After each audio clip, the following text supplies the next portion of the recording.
Surrendering at the lotus feet of beloved Master, I greet you all with my love and blessings. So wonderful to be here with you all once again.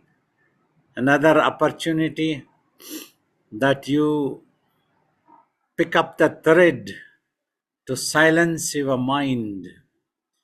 When your mind is silenced means then only actually you silence yourself. Until the mind silence is not achieved, you are not silent. You become silent, then secrets of the mind and the self are revealed. Keep it that simple as possible. Do not go into book terminologies of this, that, and so many round. No need. Simple that is in front of you. You silence your mind, the rest are revealed automatically.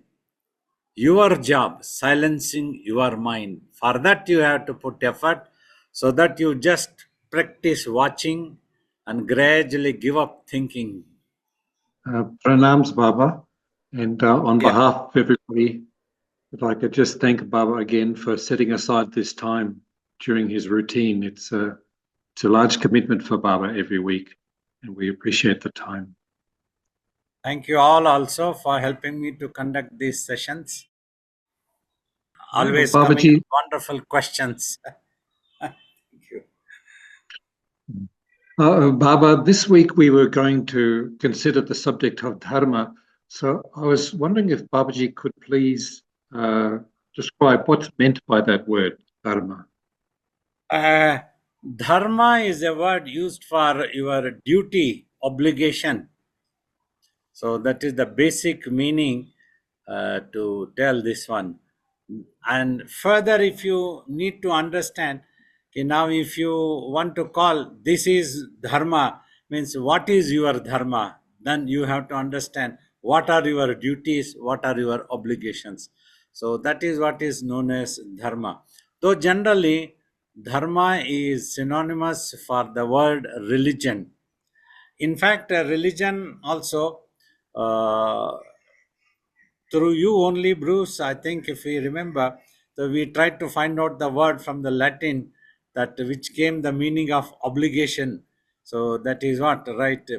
Religion word has been used. So this is the basic meaning. Further in these discussions, we might be able to try and understand the real meaning, what it means of a religion or a dharma means, what we need to understand. Baba, when we talk about somebody being obliged to do something, it carries the implication that someone's been forced to do that. It's against their natural tendency to do it. Is that what it means? I understand. One is tend to think like this, but in other words, if we try to understand what is that obligation, then we will be able to understand better that in this world, when we possess a couple of things, the maintenance or respect the tools of the trade or respect the health needs and all these things, if we understand, then we will definitely understand that it is not a thing to be forced or being forced. It is a recommended so that you take care of your health. Like, for example, if we simply try to understand, a religion means here, a dharma means taking care of the health of your physical body, physical health, mental health, and upholding moral values. Further, we need to understand, like taking care of the health of the body, everybody understands how essential it is. Nobody has to impose it on you. Somebody has to recommend, probably, or advise at the most. Okay, this is, we are holding this body, we are the dweller in the body. This body is so important for us in this world. to move, to communicate, to talk to. Say, suppose if Babaji's body loses health, then I won't be able to communicate to you all, hold this type of sessions, or travel around the world. It becomes so difficult. So, how important it is. Anybody, people even advise me also, Baba, please take care of your health. We need you, we need your body, like that. So, everybody will understand that this is an obligation. This is not a thing that is imposed or forced, a recommended, an advised thing. It's an advice of the elders, experts in the field. If you go to a medical expert, he would advise, please take care of this health of the body, then these problems would not occur. So, like that. Now, next one is the mental health. We all have mind. Everybody understand, recognize, but they may not understand what the mind itself is. But at least everybody understand that they have a mind, and how much necessary for the mind to have peace is the first thing. If it has peace, then that is the real health. It is a healthy mind. And also, if the thinking of the mind rises above selfishness and narrowness, is able to think of a larger cause, welfare of the entire world, entire universe. Like the prayers have been taught, Loka samastha sukhino bhavantu. We don't know how many worlds there is in the creation, but may there be peace for all beings, all everyone.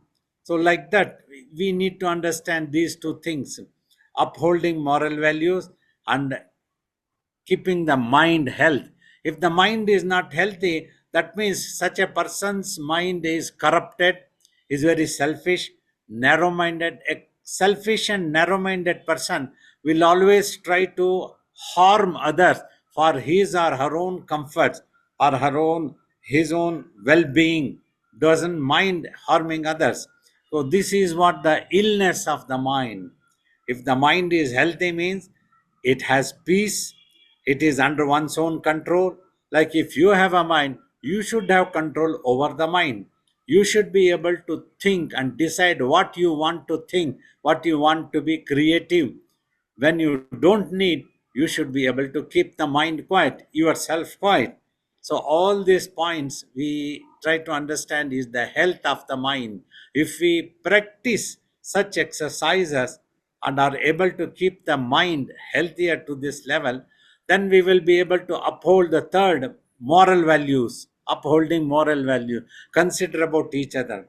We all need to live in this world, but that doesn't mean that we have to cut somebody's head, or pick somebody else's pocket, grab somebody else's land or property or any such thing. Earth has so much of resources. If we all try to understand that everybody could have lived peacefully, happily, all that a human being needs, whether it's a billionaire or a trillionaire or a middle class person, all that he needs is a piece of bread to eat to sustain the physical body. Simply, he is a billionaire. He cannot eat gold or any such things. He cannot be eating 100 breads or 100 ice creams. Not possible. Whatever it is.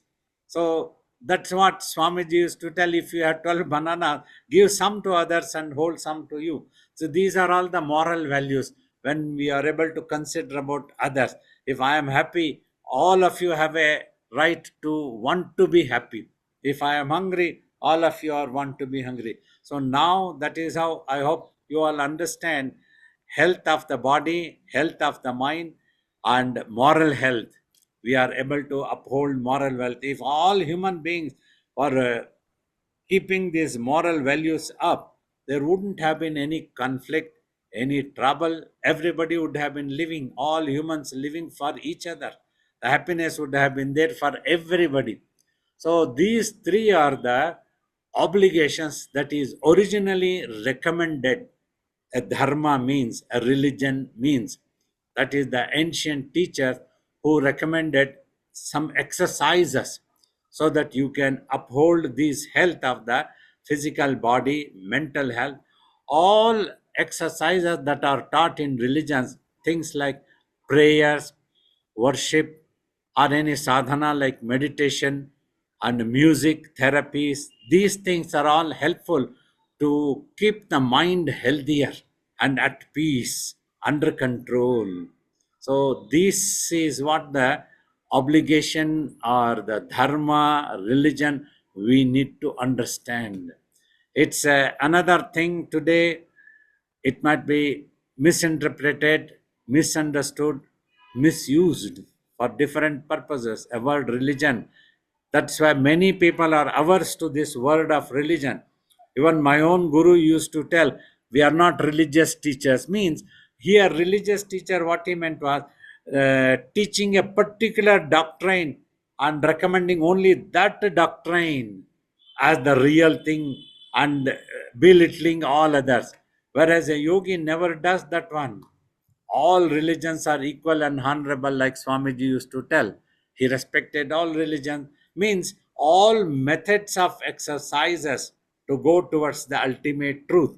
Even if it is scientist wanting to use his own terminologies, just want to call it truth, not even divinity, is no problem.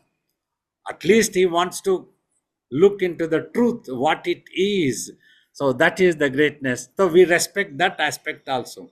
Like each all field of people, like scientists respect spirituality, spiritualists respect the science, both go together, and all religions respect each other and just keep doing in their own way. So then there wouldn't have been any conflict. So that's what we need to understand. There is nothing to impose or force. It is we only recommend or advise, like a meditation also. I try to explain why the meditation is recommended so that everybody can understand. Then they can decide whether they need this or doesn't need this. It is up to them choice. We hold these Zoom classes. Everybody is welcome. We send links to whoever is in the list. If they don't come, we don't mind. We don't complain to them. We don't try to punish them. There is nothing such. It's up to them. It is their choice. Whoever is here, it is their choice. They are all here. So this is what we try to do. Thank you, Baba. Babaji, for that moral aspect of dharma, is it better for the individual or is it better for the society? Betterment of the society means we always, if we need to overcome the selfishness, narrow-mindedness, means if the entire home is happy, everybody will be happy. Even if one member of the family becomes unhappy for some reason, unhealthy or any trouble, all others' mood will also go off. They will all become unhappy. In the same way, in the society, if everybody is happy, everybody is happy. If they all feel that we are all one, and if one member of the society is unhappy, all others should become unhappy. Why is that? Let us try to help that person also. Let him also live like us, peacefully, happily. Let him get educated. So that's what we have to think. If we want to help somebody to get educated, so we don't see whether it is our son or our blood relation or not. Simply that person is talented. We should give an opportunity if that is possible for us. So let him get educated. He can live a better life perhaps. Like that we have to think. In the same way, we have to think about our own whole country, whole world. Rise above that thing. How many worlds? Everybody in the space that covers the entire space. We don't know ourselves today when we are talking who are all in the space. But still, we pray that our own minds gets purified. May all beings in all the worlds be happy. Like the old example, since 23 years I am trying to give. If you are asked where are you from in the city, you will tell your home address, street name. But from the town you go out of the city, you will tell I am from certain city. When you go out of your state, you will mention the name of the state. When you go out of the country, you will mention the name of your country. You are from Australia, you are from America, you are from India, like that you will mention. So, from a small street and house, you belong to a larger area. Means That means another thing, all people belonging to that country, you feel they are as if they your own blood relation type, your brothers and sisters, your own people. You will be happy when you meet them in some other country. So, in the same way, if we get a chance to go out of the world to some other planet, if we meet somebody from planet Earth, we will also tell, by I am also from planet Earth. We won't be telling, no, I am from such a city, I belong to that city, I belong to only to that only. I'm not bothered if you belong to planet Earth. We won't tell like that. We feel so happy. See, consciousness expanding here. That's what you all have to know. Your consciousness expanding, that you belong to such a larger area. Anybody belonging to that area, you feel as if it is your own people. Like when you realize one day that we all belong to one space. There can be two countries, there can be two different worlds, two universe, two Milky Ways, anything can be, but there can never be two different space. Only one single space. That is what is recognized as the ultimate truth. One single self that exists everywhere. When we realize that we all belong to one space, there will be no conflict. That day when humanity realizes, there will be no conflict and there will be peace, there will be harmony. But that's what, since ages, saints have come, yogis have come and tried to advise, advocate, but humans have not realized this very fact. That's what is so important. So, this is what we need to understand about religion, about the dharma, about duties, obligations. Thank you, Baba. Babaji, when Baba talks about the consciousness expanding, is he meaning that the sense of identity is expanding? Yes, yes, exactly. Sense of identity, belonging. Thank you. Baba, when I was looking into ideas about Dharma on the internet, there's a scholarly application of it. They were saying that the Sanskrit word, the root of the word Dharma, means to hold or support. Babaji, speak about that, please. It is the same thing. See, now here, this is the secondary explanation actually. There is a particular culture. That culture, we call it in a name of like this dharma, like Sanatana Dharma, like any other name, so many. If we sustain that culture will sustain us. There is an old saying, like if we support our own country, our country will support us. So this is being, we have heard since childhood this also. If you protect your dharma will protect you. But now, before that, we need to understand what our dharma is. This is what I have understood in my life. Scholars might give, this is the secondary explanation, but many people stop there,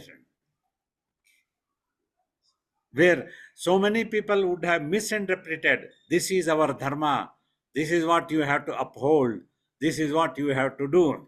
Means drinking alcohol is your dharma, somebody will tell you. You have to uphold, you have to protect that one so that we don't lose drinking that alcohol. Somebody should not destroy our habits. So that becomes a dharma for them. They don't try to verify whether it is helpful, whether it is a healthy habit, whether it is really needed or not. That is what is important about the dharma that we have to understand. So this is what the meaning of what you are talking of, hold, support, anything. So once we know what is it that we have to support, then the supporting thing comes, not before understanding. If we are unable to understand what is it that we have to hold or support, then we might end up doing wrong things. We need to understand whether it is the nectar or the poison that we have to support or hold. This thing needs to be understood. And Baba, does following Dharma therefore help us in our worldly life? Definitely. You see, we live in this world with the help of the physical body. If it is healthier, it is helpful. If it is not healthier, it won't be able to sustain us, help us.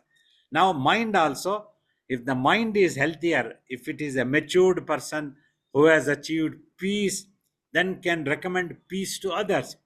If that one person in himself doesn't have peace, how can he give peace to others? So that is what it is important. So then they can help others also. So it is so helpful in our day to day life.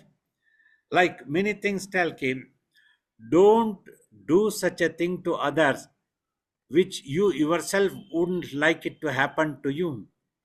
If somebody else treat you harshly, rudely, how bad you might feel. So you don't treat others rudely and harshly. So that is what is day to day life. It is so supportive, so important. It is such a principle necessary for all human beings, all of us. See, today there is conflict between animals and human beings. Every day we look into the news in India that a leopard entering the house, a tiger coming to a village because their natural habitat is being destroyed. Forests are being destroyed. We build only the cement, concrete jungles. We think that is only as the development means. That is what it is. Means their interpretation for development is so wrong. For a long time we were hearing, one time we were arguing. So we have to sustain all round.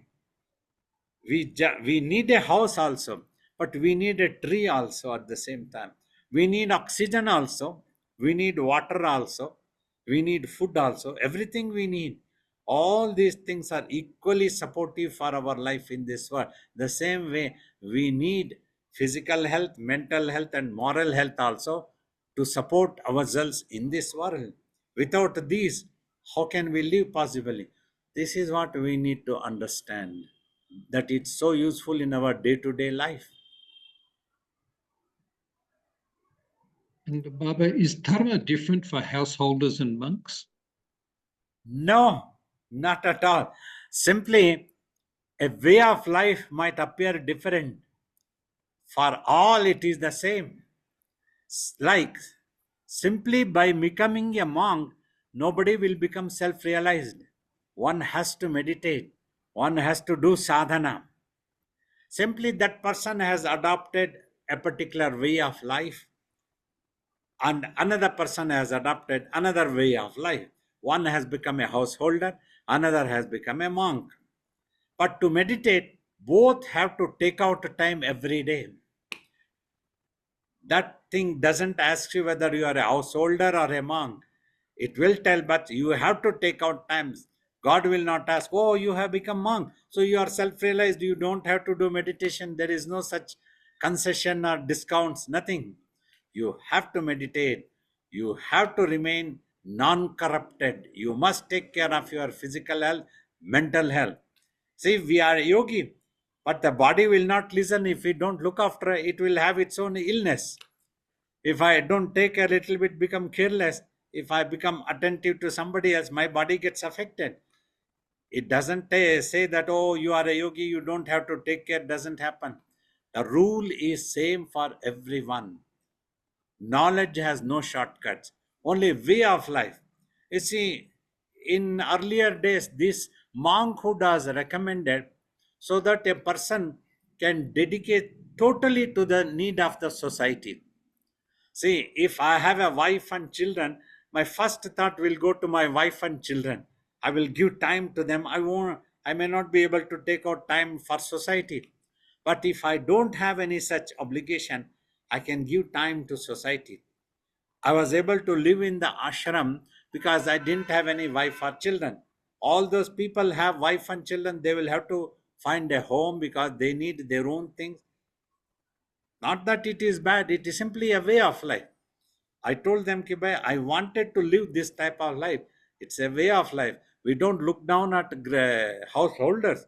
Swamiji treated everybody equally. He used to tell everybody has to do sadhana.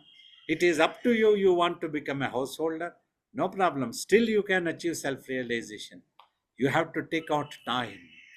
So that is what is important. For anything, you want to get through a highly qualification of academically or a great examination.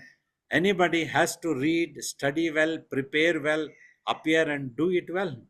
Like many times I are told, if you want to become the president of a country, anybody can become. A monk has become a chief minister in India.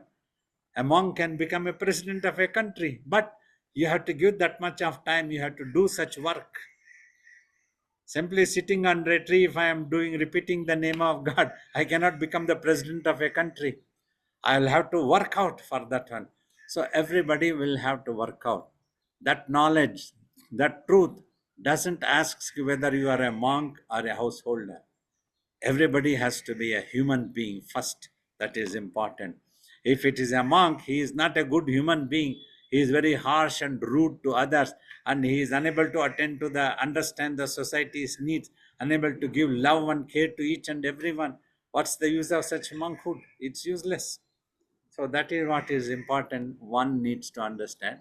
So to become self-realized, anybody can become self-realized who is ready to do sadhana. Thank you, Baba.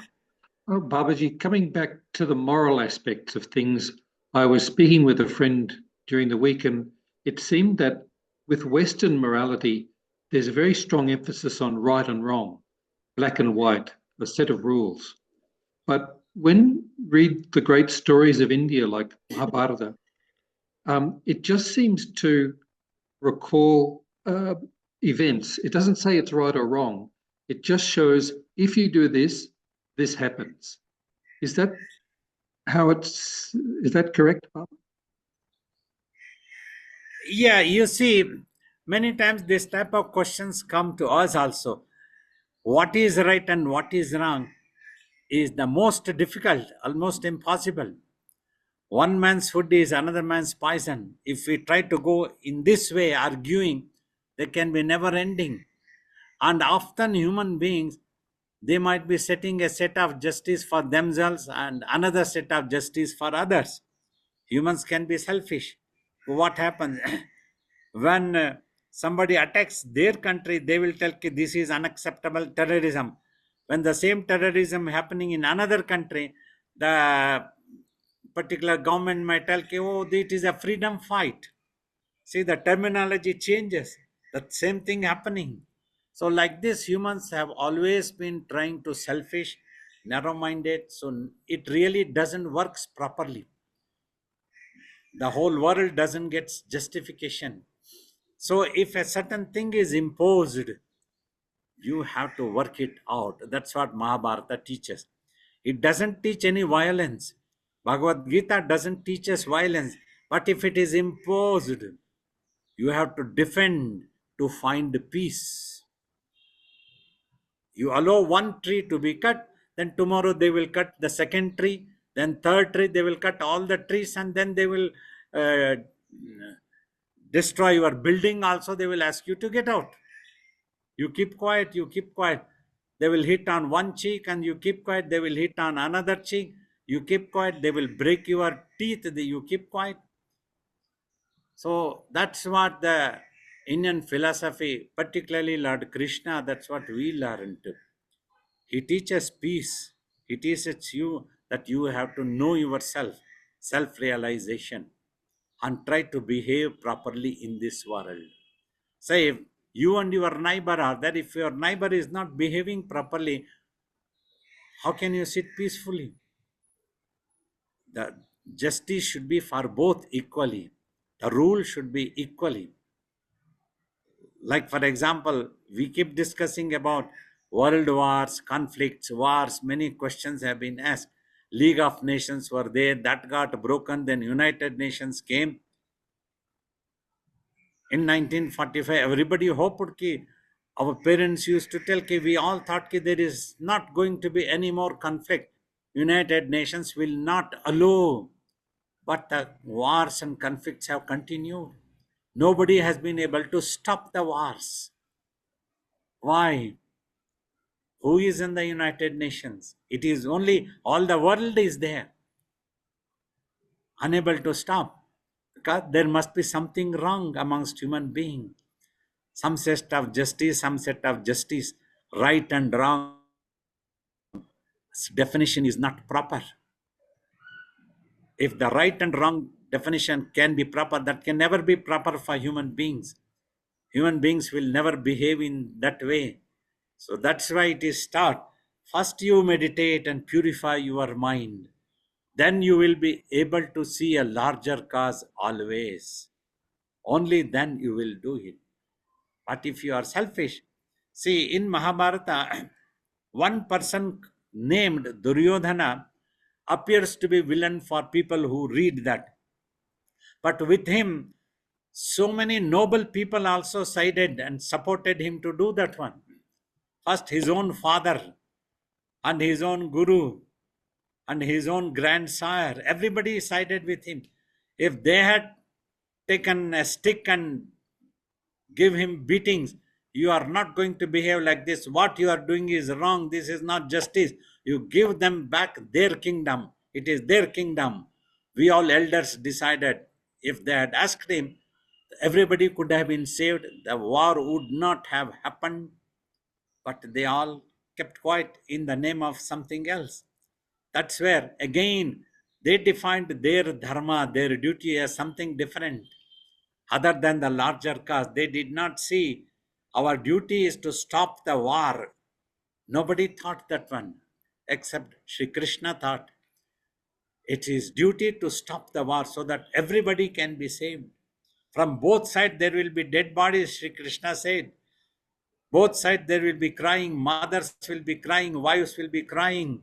Why do we need this war? If only this one person is made to accept, just give them their due. If only you stop cutting our trees, we all can live peacefully. You don't bother to do that one. You do meditation. Allow us to do meditation. Why do we need to fight unnecessarily? But no, they don't agree to stop cutting the trees. Conflict happens. This is what the world's story, the entire world's history, present stories like this goes on. From a small home, small ashram, small place to the country's conflict. This is the story we need to understand. So that is why the right and wrong doesn't work easily like this. Human beings are the most cunning and most clever, cunning people. Always. They think in this way wrongly. They tell, no, this is wrong. The other person, no, it is right. If I can snatch your property, it is right. I have taken it, I have taken it. I decided to cut the tree, I cut the tree. But you don't do that one. You just keep quiet. Why should I keep quiet? Then the conflict comes. If I resist, if I protest. So that's what countries go into conflict. If a terrorism happening in one country, they say it is unacceptable and we will deal with it. If another country is also facing terrorism, they will also have a right to deal with it. So that's why in this world, so this type of right and wrong doesn't work. It can work only provided everybody purify their minds through the spiritual practices. I'm not talking only meditation. There might be other path, prayers, music, devotional, so many things could be their exercises. Through all these spiritual practices, if only human can purify their minds first without bothering the other one, everybody clean their mind. Everybody carry a glass of milk. Don't bother whether the other is bringing or not.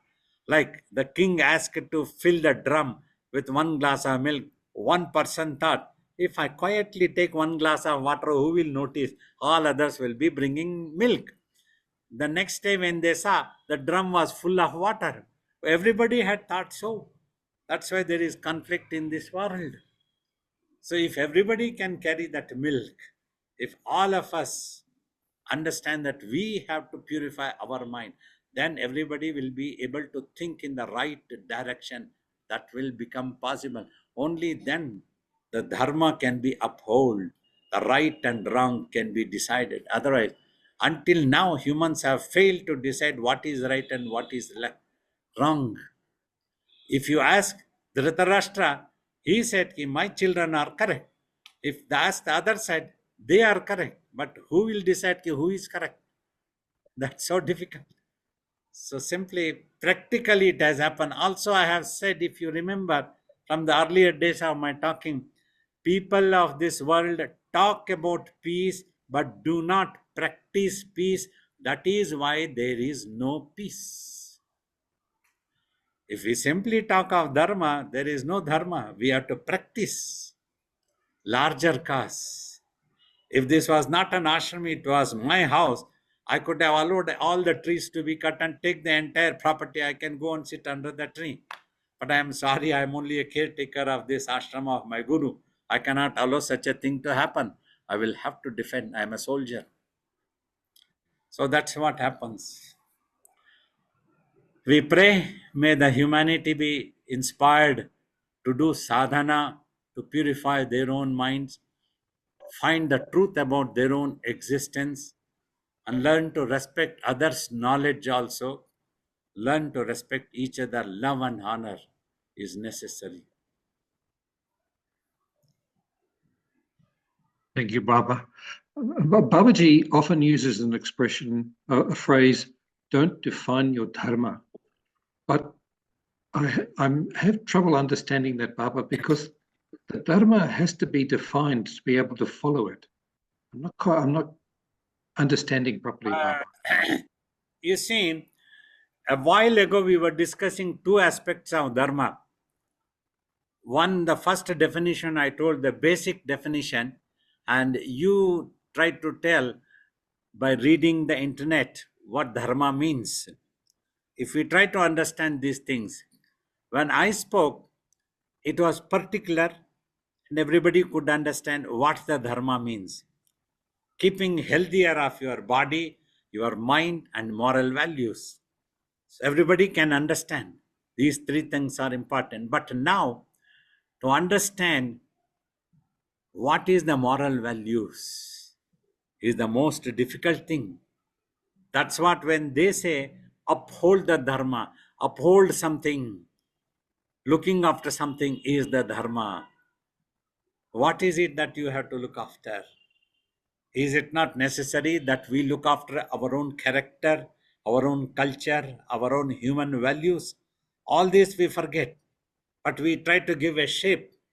This is your dharma. Drinking alcohol is your dharma. Drinking milk is your dharma. You have to look after that one means the people will do wrong things. So that's what the thing we are trying. What Krishna said, ki don't define. Now we try to take the example of Mahabharata's situation. The situation was both the cousins played dice game. They kept such conditions and they went on agreeing with each other. The elders did not interfere. First, they had set certain rules, but the youngsters went on playing and they overlooked such set of rules and went on adding more and more and more. They went on changing their own rules and regulations, which were not proper. But yet the elders kept quiet. They did not say anything. Finally, it came to the status when one Yudhishthira had lost all his kingdom, his brothers, his wife also. Everything he had put at stake, which was totally wrong. The elders should have stopped.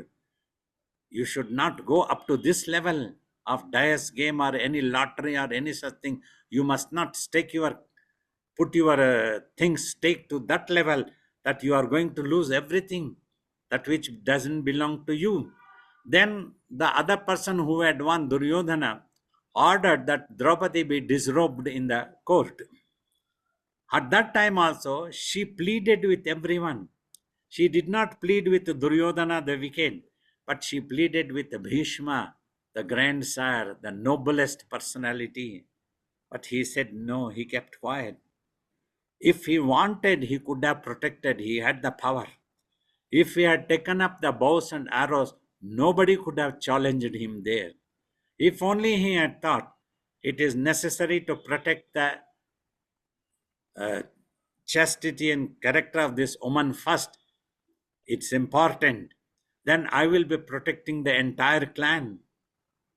But instead, he said, I am sorry, my duty, my dharma is to listen to the order of the king. Without his instructions, I cannot do anything. He kept quiet. Then Dronacharya, he was the guru who taught weapon systems to both the princesses, both the clans there. He also kept quiet. I have eaten the salt of this king. Without his orders, I cannot do anything. He also had the power, such with his bows and arrows, he could have stopped that thing to happen, but he kept quiet. He didn't do it. Dhritarashtra was, of course, was totally carried away by his own son. He did not think this is wrong.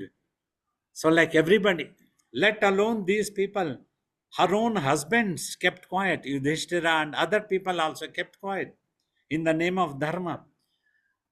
In our thinking today, if we think, if in that day, if they had thought, at least Yudhishthira could have protested, you cannot disrobe this woman.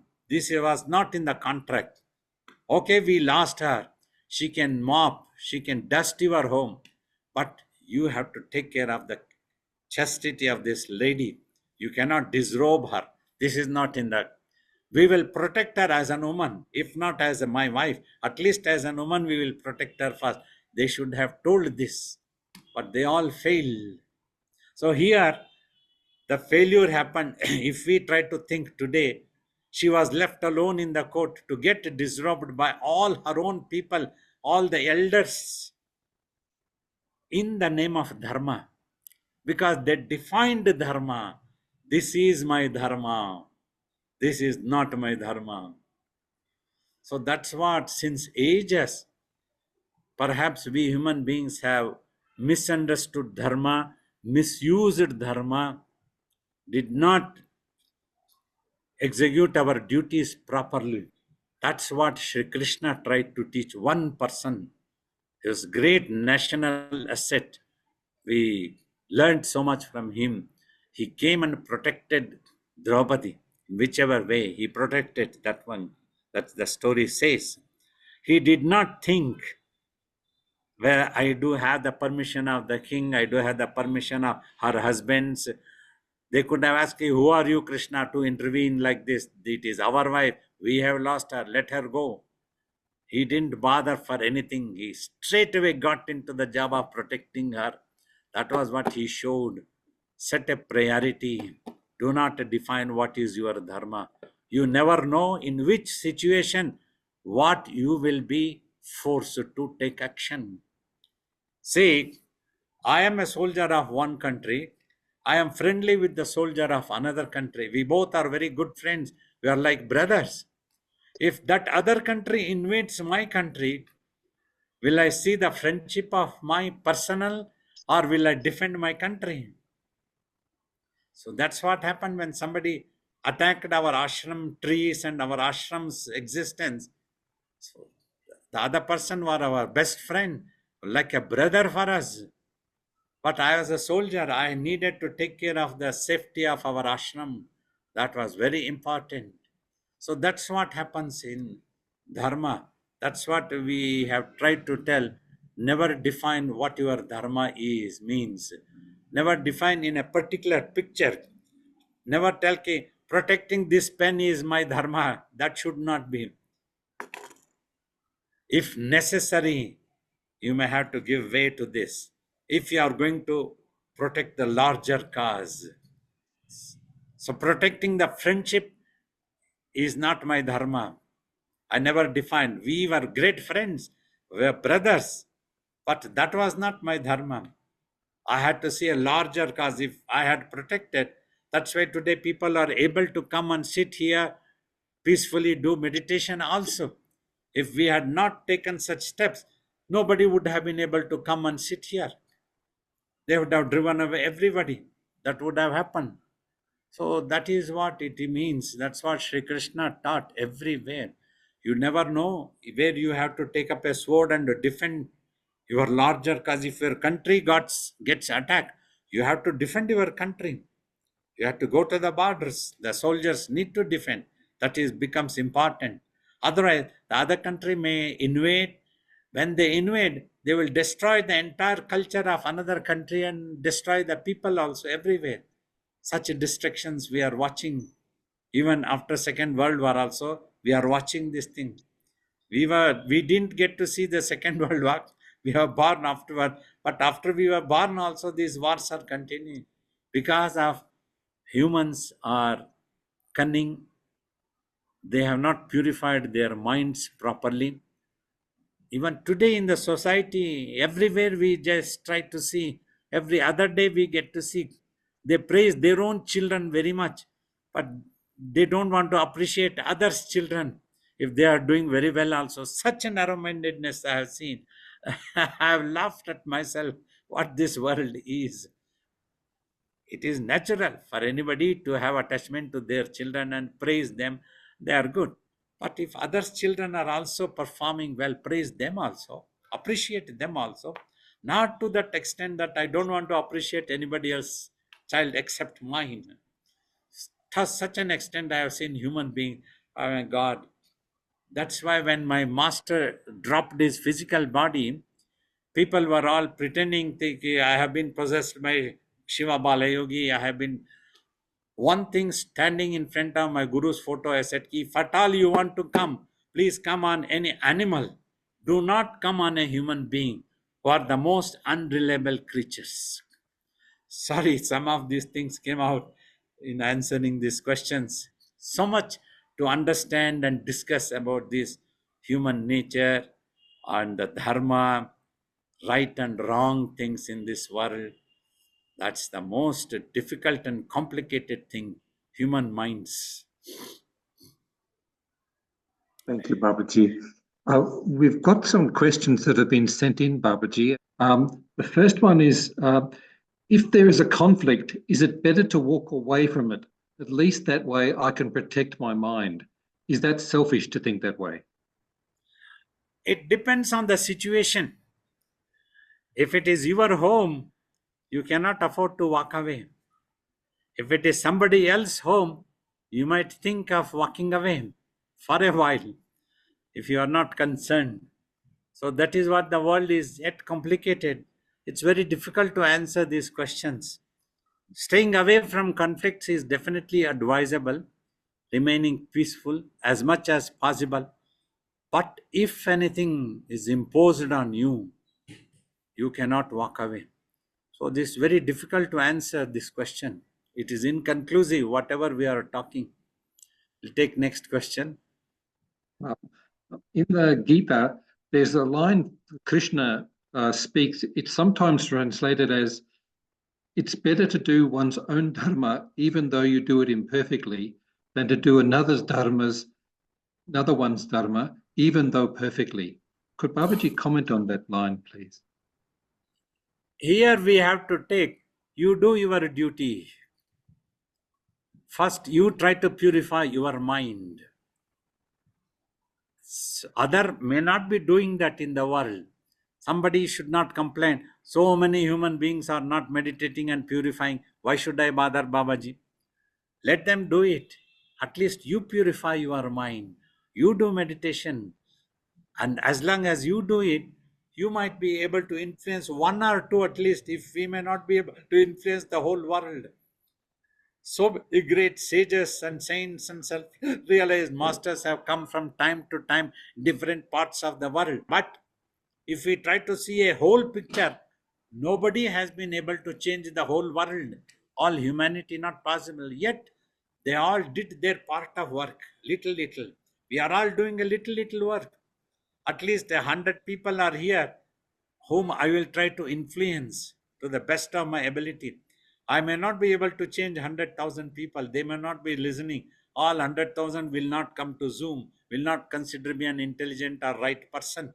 At least if these 100 people, in these 100 also 50 think about me that what Babaji is talking makes sense, and I will be happy. That's my mission work. So like that, you work, you do your duty first. That's what Swamiji said. You meditate and know yourself, and everything will be sorted out. Don't keep simply bothering why the world is fighting, why the world is fighting. But if you become a better human being, You might be able to influence somebody. That's what we need to understand. Thank you, Babaji. Yes, Pranam Babaji. Babaji, I want to ask about, please comment on this Ahilya Bai on in Ramayana, the incident, the anecdote of or incident of Ahilya Bai. Ah, what is I it? mean, like What do you need to know? the Sri Ram came to the ashram. She was like a stone, and he touched her, and then she became a girl. Again, come up, became a lady. So how could a woman? She had become a stone, and after coming of Lord Rama, she had become a lady again. That one. See, it's very difficult to comment on this, which happened hundreds and thousands of years ago. One thing. Another thing, just an opinion. Maybe as an woman, Ahalya was outcasted, rejected by her husband, rejected by the society for some mistake that she perhaps unknowingly committed. So everybody had rejected her. She used to sit in a corner like a stone. She never participated, not allowed to participate in anything. The society did not forgive her. But Yeah. Sri Rama's magnanimity, he was such a great self realized, great equivalent to God. He touched her by telling she is not untouchable. We need to forgive and give her a chance to come to the society. He advised her husband also, forgive her. Any such mistake was done unknown to her. So it is not her fault. It is not proper to totally outcast her from the society.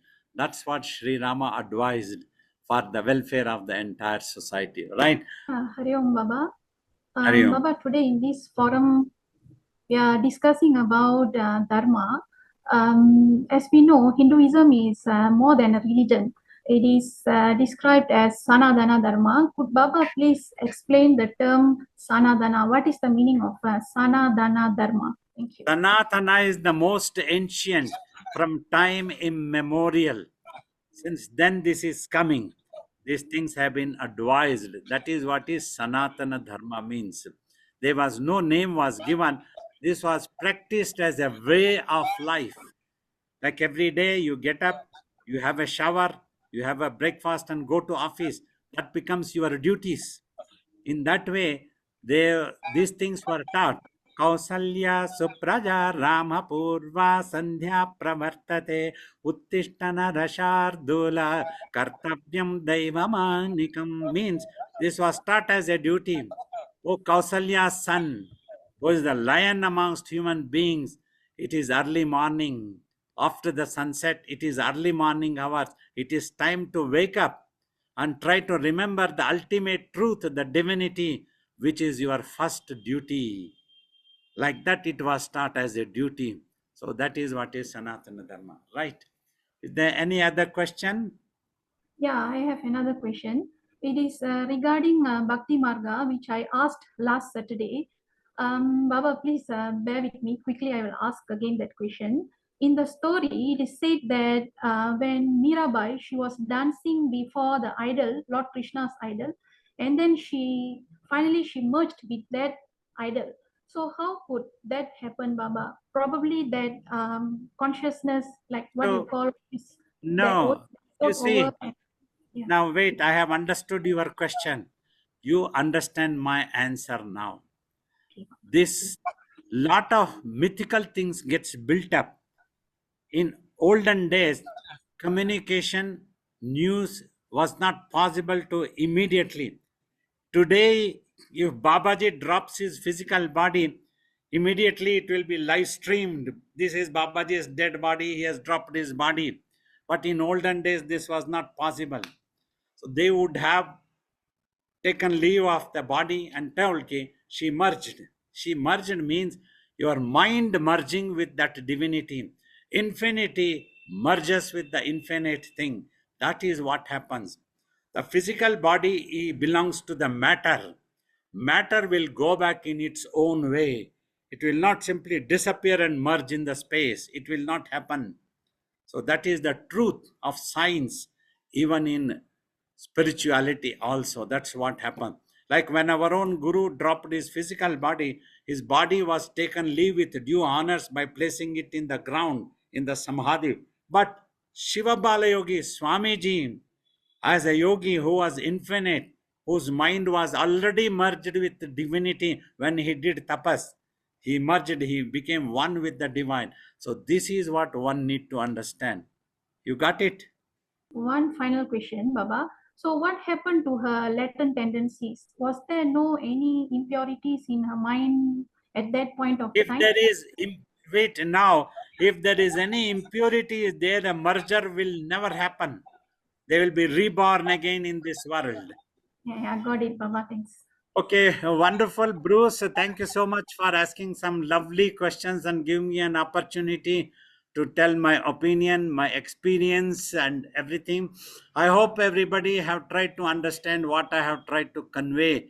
That is very important to understand. These are all very complicated, tricky things. Dharma is always, if we do not understand, we can misunderstand by reading books. If we meditate only, we can understand the things in its right sense. What is mind is different, body is different. We must not combine the body with the mind. The mind's curing, its becoming purified is different. The body will have to taken care with the medicine is different. This is very important. Like that, we have to understand.